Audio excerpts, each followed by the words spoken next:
Welcome to the Decision Lab podcast, the sanctuary for wellness professionals like therapists, coaches, creators, and more who are looking to over-deliver to their clients. We uncover the truth behind cutting-edge wellness products by going straight to the founder. We use our backgrounds in neuroscience, chemical engineering, and marketing to ask the hard questions in order to eliminate bias, misinformation, and fancy marketing language. Allowing you to make better wellness decisions and recommendations for yourself and your clients. So if you're a leader in the health and wellness space, welcome. This podcast was designed for you. Join us every week for interviews that will change how you think about wellness.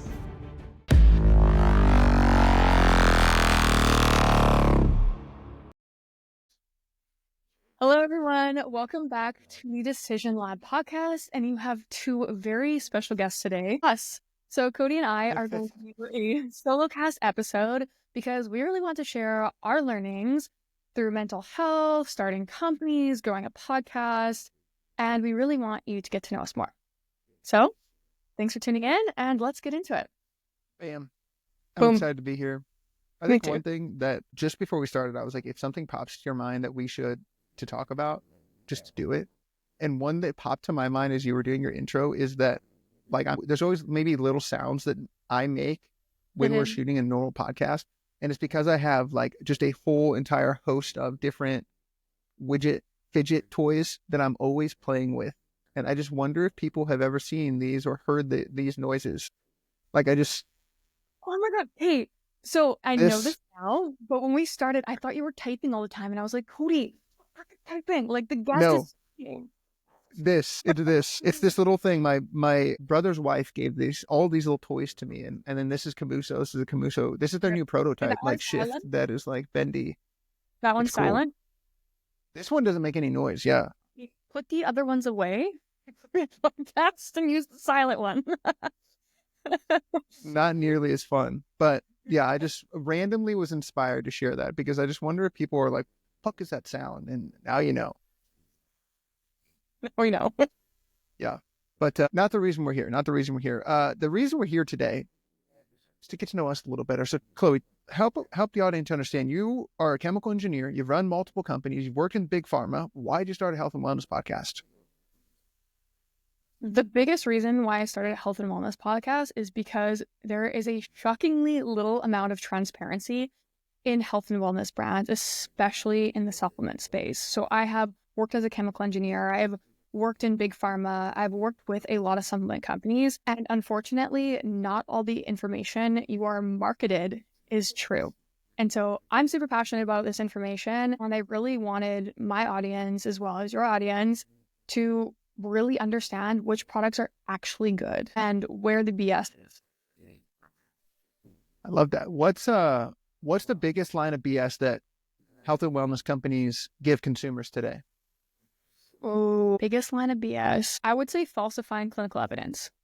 Saying scientifically proven to do X when you don't actually have studies, or you're piggybacking off of somebody else's studies. Keep in mind that as a company, you can say a lot of words to market things and almost roundabout words. So you can say that something is clinically backed, but that doesn't actually mean that there's research around it or anything like that. So you always have to check and make sure that company, if they're saying and claiming they've done something, that they've actually done it. Because they can use a lot of words and just change certain wording to make it sound okay.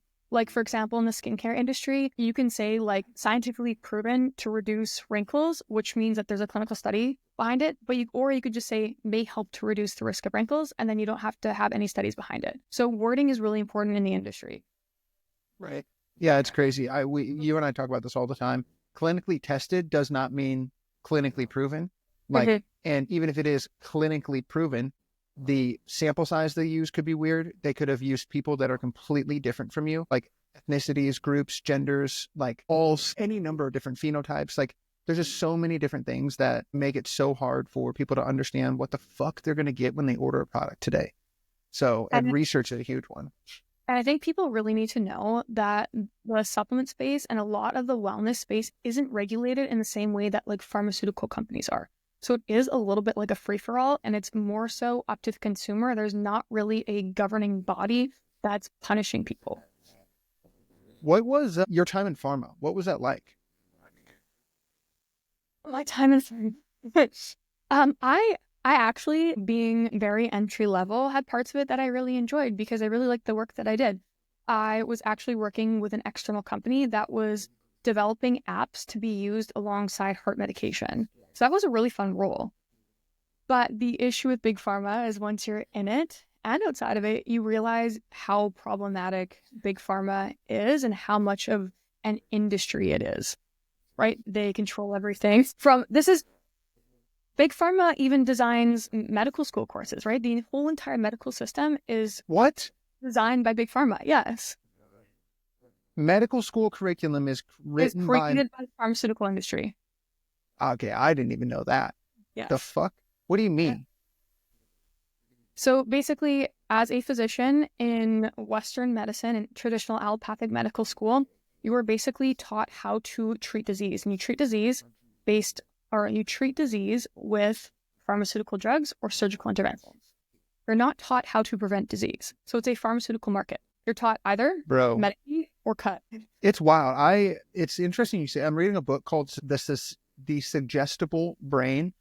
Wild, but it's written by a psychiatrist he's a magician and a psychiatrist, and he was a magician first, and so he knows about how the mind is suggestible and things. And there's so much stigma around using placebo effects or even suggestibility in the healthcare industry. And he talks about how psychiatrists, there's a huge difference if you say this SSRI works for 1 in 5 people, I think it will help you, versus saying this works for most people, I think it will help you.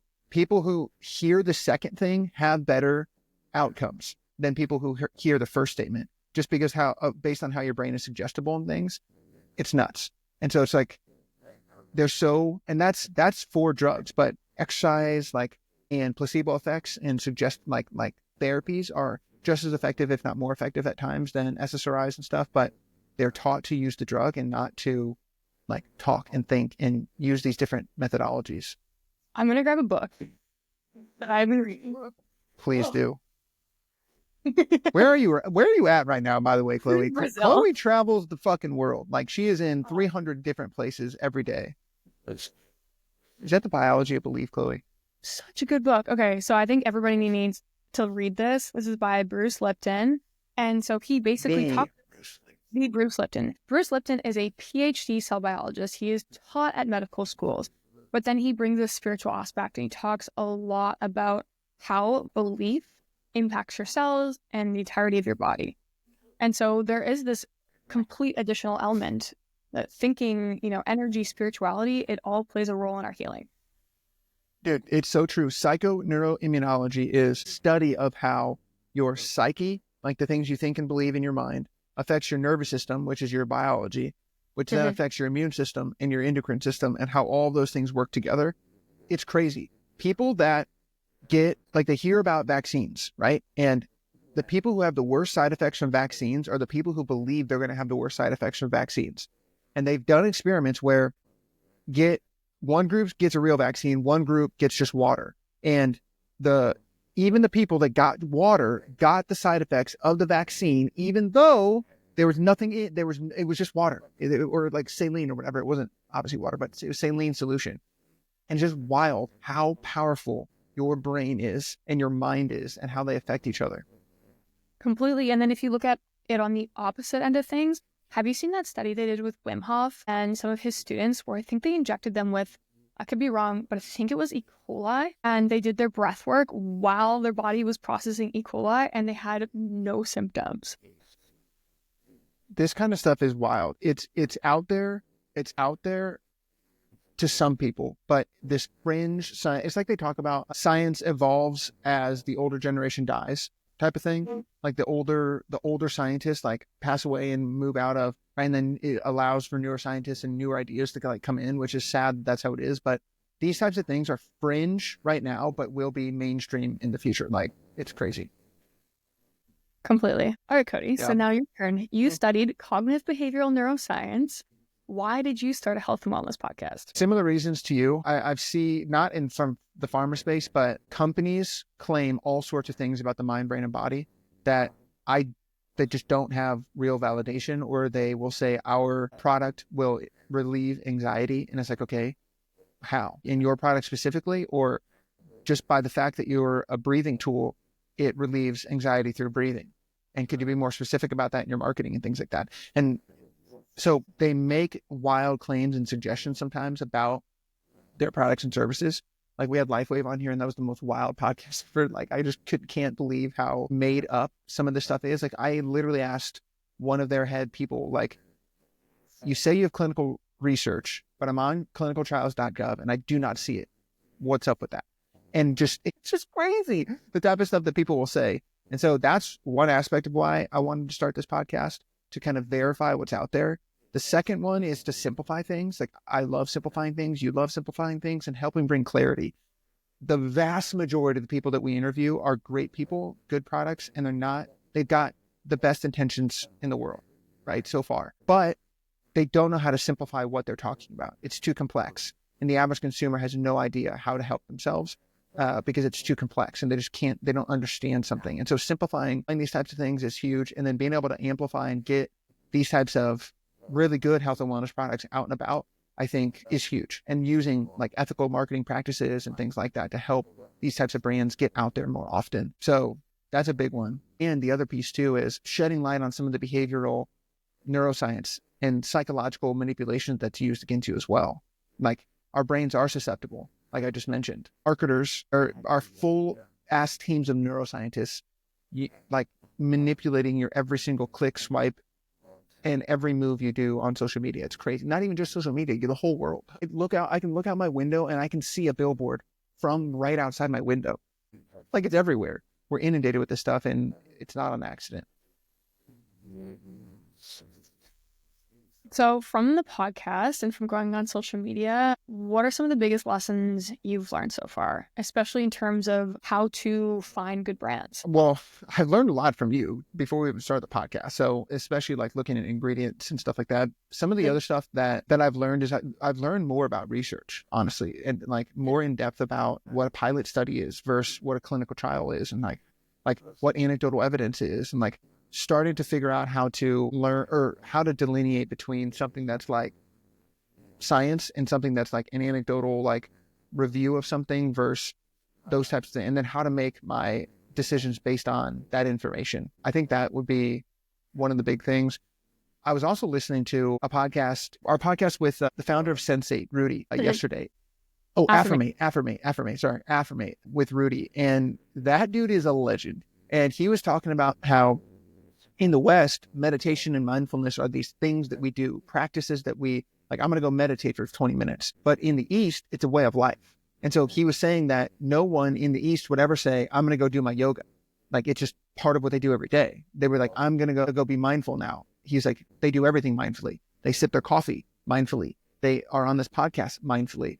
And that was just hit me different yesterday because I was on it and it hit me when we were on the pod, but I was listening back to it and I was like, damn, I want to do more intentionally and more mindfully, just every single thing more mindfully and like just be. I've even got a little sticky note over here that says just be.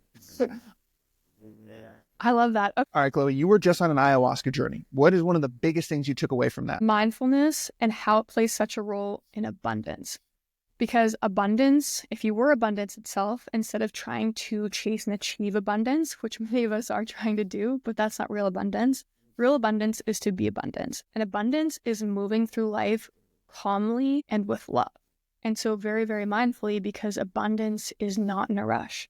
And so you can have an abundant life in currency, but also in love and in precious moments. And so abundance is all around us. And I think if we're mindful and we're savoring the moment, we're really able to tap into that abundance. Damn, I like that. Was there a moment that hit you when you were on it, when you were like doing the journey, or is it afterwards as you were contemplating?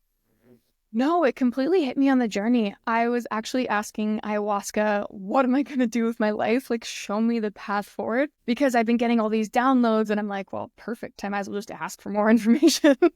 And so initially it gave me the answer that I'm actually not supposed to know what my path is supposed to look like. I'm supposed to just be in flow and be in a state of joy and love, and then follow the intuitive nudges when they come. But I'm not supposed to know what my future looks like. And I never really have. And my future has always turned out better than I ever imagined.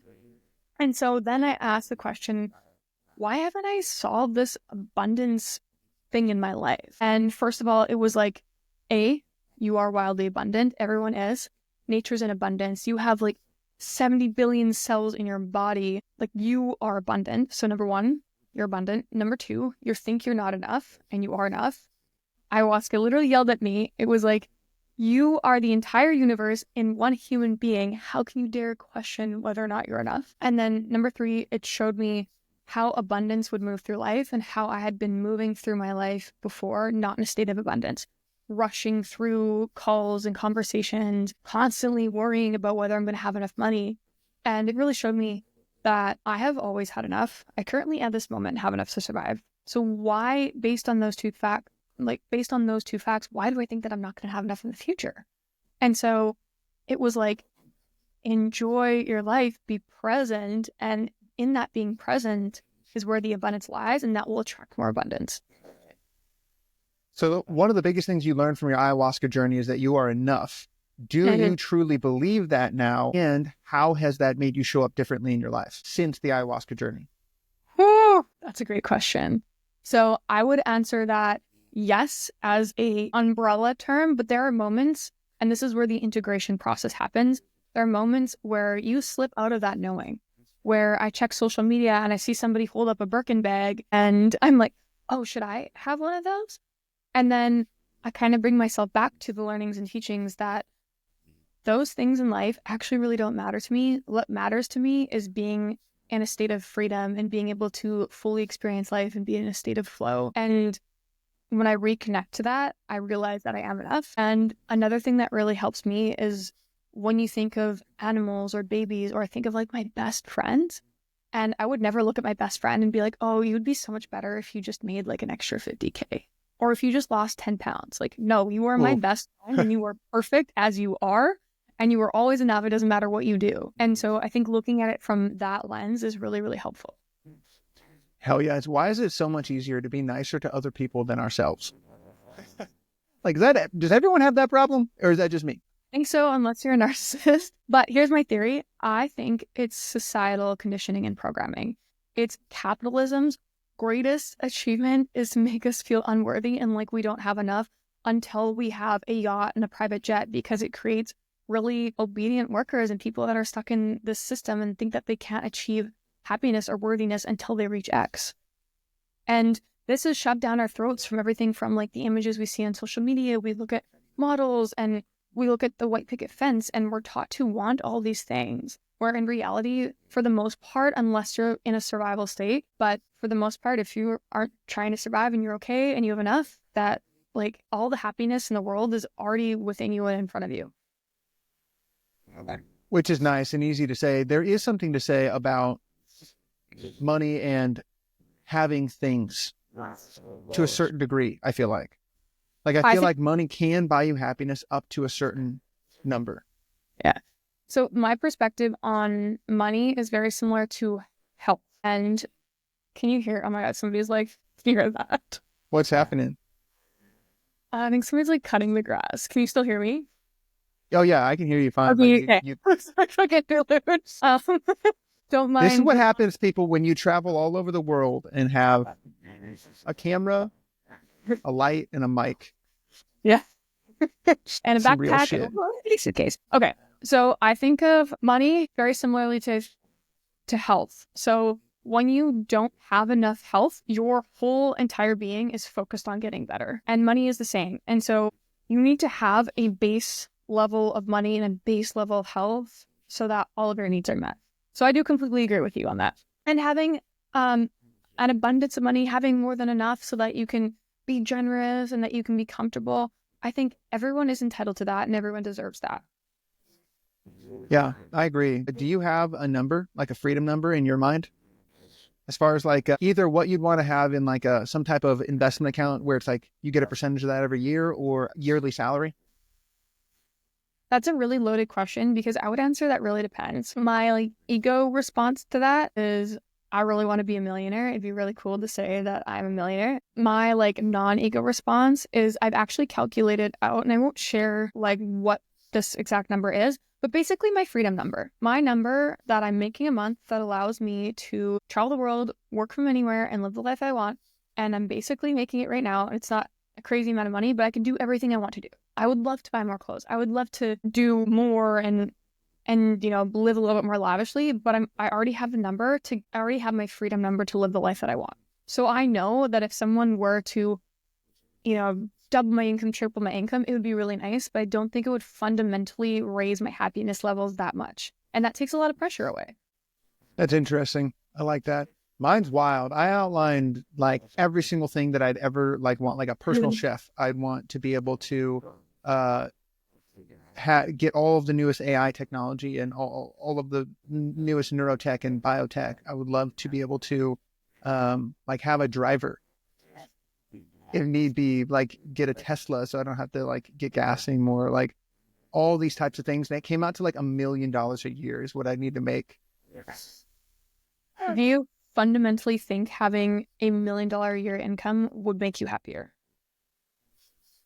I think that it would give me back my time, because fundamentally everything that I mentioned is giving me back my time, and it would allow me to have time to do what I want, when I want, with who I want, how I want, and be more free. So I think in that way, yes. I think the money itself, no. I think the experiences that it could buy would. I do believe that it would help with that.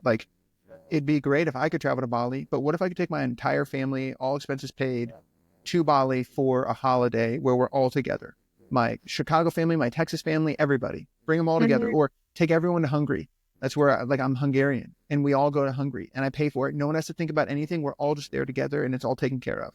That'd be an amazing experience. I would never not think about that forever. And so I fundamentally understand that happiness, I went through the Science of Happiness, it was the Yale or Stanford or something happiness course with Dr. Santos. It was amazing. Lori Santos, I think, and she was awesome. And she talks about how buying material things versus buying experiences does increase happiness. Buying material things doesn't. And so that I just have that frame of money now, and the experiences and the time it could get back to me to share moments with people more without having to be in the grind or do something that's not in the present moment with somebody. I do believe that it would help that. I agree with that. And I'm not saying that having more money doesn't bring more happiness. And I've always really liked what Tony Robbins says about money, is that having more money is an amplifier. So if you are somebody who's happy, it amplifies that within you. And if you're somebody who's grumpy or angry, it can also amplify those things. I agree with that. I mean, it's like the Stoics, the Stoic kings, I think it was, or something like that, or whatever they were called. The rulers, they'd be the richest people in the whole world or whatever, but they would go years where they are poor. They live in poverty, literally self-induced poverty, just to be I can do this type of thing. And then it also, your baseline then, you can always think back to, well, shit, I was poor. I literally was living on the street type of thing. And so I think that from my own perspective, I've been in the entrepreneurial game, I'm fucking living on $1,500 a month sometimes the last couple of years. And so if I can survive at that and be pretty happy, not pretty happy, really happy, I hang out with my family, I hang out with my friends, get to hang out with you guys all the time. I'm still really, really freaking happy. I really feel like more money would just amplify those things based on what you just mentioned. Because I just don't have a materialistic perspective. I don't think about that stuff. I hate stuff. Do you believe in manifestation? Maybe not in the woo-woo way that you describe it.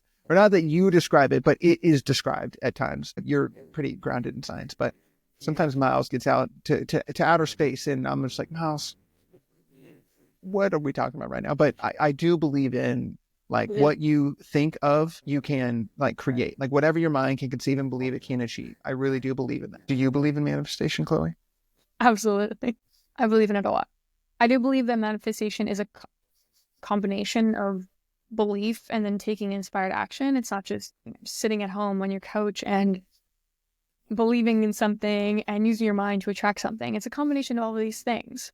And I also think there's an element of life that is manifestation. And I'm really learning on my personal journey that there's an element of life that is pure flow. 99.99% of the time, the universe has greater plans than you do. So I think it's important to have goals and have visions and have things that you want to manifest, but also to allow life to take you in the direction you're supposed to go. So do you believe you're born with that direction, biologically and epigenetically wired into you? This is a question for the ages. So my personal theory on this is that we are born with set things that we're meant to learn in our life. And so there's this element of free will, but there's this element of things and challenges that are going to come up in our lives so that we evolve as souls. That's what I think. Who knows if there's any validity to it? I think it's a combination. Hey, it's all right. Take a stand. I like that. What do you think? Do you think Things we're supposed to learn? I think we're born. I don't believe in free will, but I do believe that it makes sense to act as if there is free will. And it makes your life easier to day to day believe that you'd have free will. But at the current, from my research that I've done and books that I've read on this concept, when you look at neurobiology and endocrinology and some of these, how we're wired and how our hormones shape our decisions and beliefs, like behave and determined by Dr. Robert Sapolsky are two really good books on this. It's just, the causal chain, you can't trace it all the way back. So I just think that there's so many preset things. We are more determined. And when you look at brain scans and things like that, there's X amount of seconds before you make a decision that we can predict the decision you would make. And so it's just, I don't believe that there's really true free will. I think that it makes sense to act as if there is. I do think, still based on that we are born with a purpose, that we're supposed to go create in the world. I think we're creating creative beings. I think we're supposed to go and create and go make meaning, go make purpose and things like that. So I do think that we're born with a purpose. We're born to go find and discover that and become that and be that throughout the course of our life. So it's kind of, it's a weird, hard thing to balance in my brain, that two things can be true and false at the same time. But that's just how my brain works. I'm okay with that. I struggle a lot with purpose because I too believe that there's part of me that believes that we're meant to have a purpose. But then there's part of me that looks at other animals like cows and dogs and monkeys and elephants, and they're just living. They're just existing and they're enjoying life and they're experiencing it. And I think we, the human race, have taken this really precious, really simple act of being alive and complicated the hell out of it. And we've created societies and wars and religions and all of these things that are so unnecessary when all we really have to do is live and die. But then I look at the human race and I'm like, it's so special because we have this gift where we create. We make art, we create buildings. And so then I just stand here and I look at purpose. I'm like, well, are we supposed to have this crazy purpose that we're supposed to chase and something we're supposed to become and evolve to in life? Or are we supposed to just sit back and enjoy bananas in the sun? I don't know. Yeah. I mean, it's the core dichotomy of all of human history, destination versus journey, striving versus relaxing, achieving versus chilling. It's the core dichotomy of the world. And my perspective is somewhere in the middle is probably the correct response. Should your life be completely spent on achieving? Probably not. And statistically, people who do that aren't happy, which sucks. People who sit on their ass and do nothing and just chill and don't ever achieve anything or whatever, statistically, yet again, they are not as happy. They wish they did more. They don't feel like their life had meaning. And so it's finding a middle ground and what that means for you and not based on other people's opinion, I think is really important. And I used to think that there was an answer to that question that was, it's this percentage of achieving, this percentage of chilling for everybody. And I just don't believe that anymore. I really believe it's based on everybody. Everyone has their own unique little algorithm that runs them and their percentages should be different. Surprise, surprise, 10 more on the achieving side. Dissecting what part of that achieving is trauma-based and me trying to get external validation is huge and could chip points off of that achieving side. But I do think that my nervous system is just built to achieve and get more rewards from the achieving side of the equation.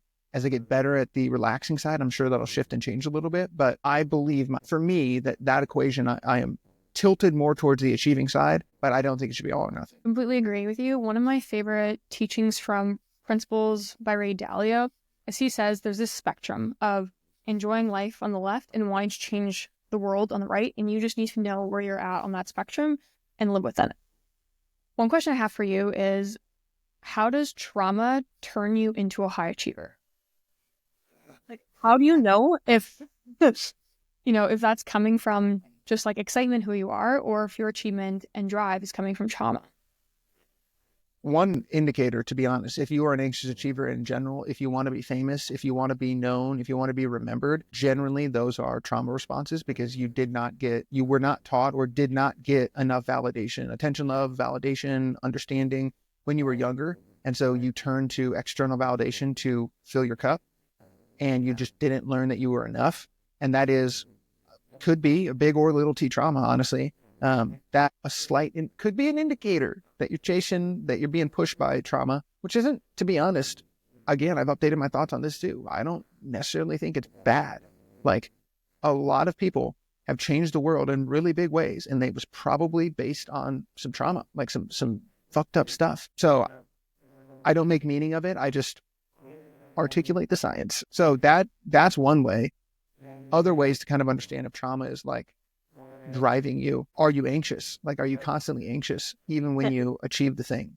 Like, if it doesn't get better when you've achieved the thing, there's probably something deeper that's going on. If you just know that you were raised to achieve things, maybe you were an athlete, maybe you got good grades, maybe you're a firstborn, maybe you're whatever. Again, some of that stuff could be trauma-based, where you're looking for a validation outside of yourself and you don't feel ultimately like you are enough. Those are some pretty clear signs that you might be. And it doesn't even have to be like general anxiety. It could be high functioning anxiety, which can show up in different ways than normal anxiety, meaning like tight muscles is a really common one, like feeling like you're forgetting something constantly. If you take a break and you feel like you're forgetting something, or like you're going to drop the ball on something, it's a sign of high functioning anxiety. Like, if you have to do certain habits, patterns, routines, or you feel like a failure, or you feel like you're being run by fear, guilt, and shame, it's a sign of high functioning anxiety. So those would be some like high level ones. Does that make sense?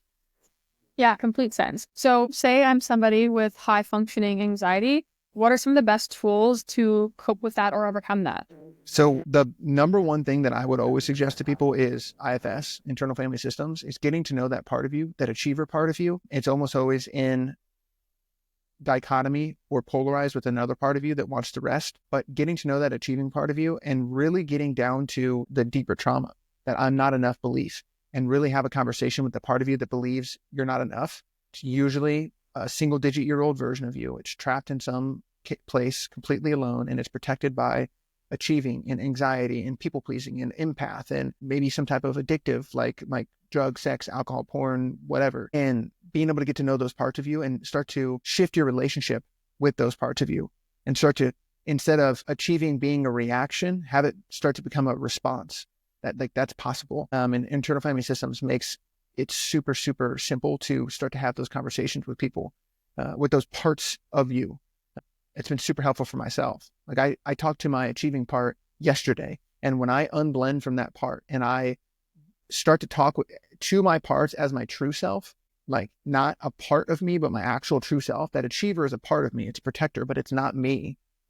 But when I talk as my true self to that part, I almost instantly like fall asleep because I am so tired because my achiever pushes me so hard. And so starting to understand that you're made of parts, you have an achiever part, and you can talk with that part and shift your relationship with it. You don't want it to go away. You don't want to get rid of it, but you want to shift your relationship with it so that you can use it as a superpower with your own choice instead of as a reaction to trauma or past transgressions. I think those would be some of the biggest steps I would suggest. Love it. I have something to add. Talk to me. Okay, so my personal learning and experience with anxiety and anxious achieving, what I've really learned too is to check in and ask, what is the state of my nervous system? And if you are constantly in sympathetic, it's okay to be in sympathetic occasionally throughout the day. But for me, the last 30 years of my life, I was probably 90 to 95% of the time always in sympathetic. And so my shoulders were tight.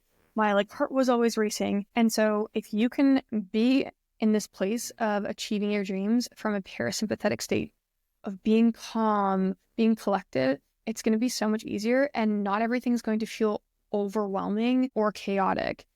It's a complete difference from looking at your day and seeing all these tasks. And I would normally look at my day and be like, oh my God, I have so much to do. And if I screw it up, everyone's going to hate me and I'm going to lose my job, whatever. Versus being like in a parasympathetic state and looking and be like, okay, got lots to do today. We're going to get it done. If it doesn't get done, I'm going to survive. And it's this complete energy. And when you're in this parasympathetic, relaxed state, you are so much more creative. I'm like so much better at podcasting and interviewing. I'm present. Like, it's so funny how you think that going a little bit more slowly would actually make things less effective, but you are so much more effective if you're in parasympathetic. So you're a highly successful entrepreneur and you used to attack everything from a sympathetic state. What's the one tool that helped you move into a parasympathetic state while still achieving all of these things? One tool? If I had to pick one, there's so many. Okay, there's so many nervous system regulation tools I have. My favorite tool, I think all-time favorite tool, EFT tapping. Yeah, favorite. So basically with EFT tapping, you are tapping on acupressure points. They're energy meridians in your body. And basically by tapping on these points, you're automatically calming your nervous system. So you're going to calm down at that point in time. And then you can say aloud what's bothering you. And it's kind of like exposure therapy. You're getting it off your chest, you're relaxing. And then once you've said it and you got it off your chest, then you can actually use this to reprogram an empowering beliefs. So sometimes I'll start tapping and I'm so stressed or so angry and disappointed over something. And I'll tap through it and I'll forgive, or I'll just love and accept myself. And then I can tap in empowering thoughts like, I feel so powerful, I feel confident, I feel alive, I feel energized. And you'll really feel this in your nervous system. And it's like this complete 5-minute change. I can literally state change from being so anxious, stressed, overwhelmed to feeling empowered on top of the world in 5 minutes. It's incredible. Damn. It's a great tool to have in your nervous system regulation toolkit is EFT. That's something you've taught me more about is tapping and the power of that. So that's awesome. All right, time for lunch. I'm starving. And proper ADHD fashion, we went on so many rabbit holes. That's what I want to do in these conversations, though, is just have conversations and see what pops up. I think we're going to structure them a little bit better in the future, but I think this is good for our first run. Hopefully people can kind of get to understand the stances that you and I take on things and start to understand us. But thanks everyone for watching. If you haven't already, please like and subscribe on YouTube. That really helps us a lot. And share. Sharing is the number one thing that is the most helpful thing you could possibly do other than subscribing, is share this with somebody who you think would find it interesting. Just share it with one person. I'd be so grateful if you did that. Thank you very much. That's all I got. Bye, everyone.